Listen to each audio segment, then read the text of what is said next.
L'eau, une denrée rare. À l'heure de la distribution, c'est une quasi-émeute. Face à l'aéroport de Tripoli, ils sont des milliers dans ce village de tentes à attendre un avion pour rentrer chez eux. Africains, asiatiques, égyptiens, certains sont là depuis 3 semaines. Je n'ai pas de nourriture, je n'ai rien, les gens sont malades, ils meurent. S'il vous plaît, aidez-nous à aller dans votre pays.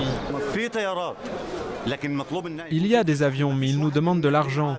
Et aucun d'entre nous ici n'a de l'argent. Comme vous voyez, les gens dorment au soleil le jour et dans le froid la nuit. Depuis le début des troubles en Libye, le 15 février, des centaines de milliers d'étrangers ont quitté le pays. Une opération d'évacuation d'une ampleur rare. Mais d'autres, faute de moyens ou de papiers en règle, se trouvent encore bloqués ici. Pourquoi prennent-ils autant de retard pour prendre en charge leurs ressortissants? Leurs autorités nous répondent qu'ils n'ont pas de papier, pas de passeport, ils ne sont pas en règle. Alors comment faire pour les rapatrier? Eux prennent le bus. Ils sont ghanéens, nigérians. Difficile de connaître leur destination. Les autorités assurent qu'ils retournent chez eux par la route. Impossible à vérifier. Dans l'aérogare, situation surréaliste. 4 vols sont annoncés pour Benghazi. Or, la ville est sous contrôle rebelle depuis 3 semaines.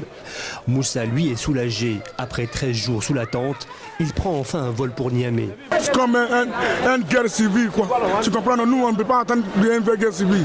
Fuir, mais sans garantie de trouver un travail dans le pays d'origine. Des pays qui devront trouver une solution à ce flot de rapatriés.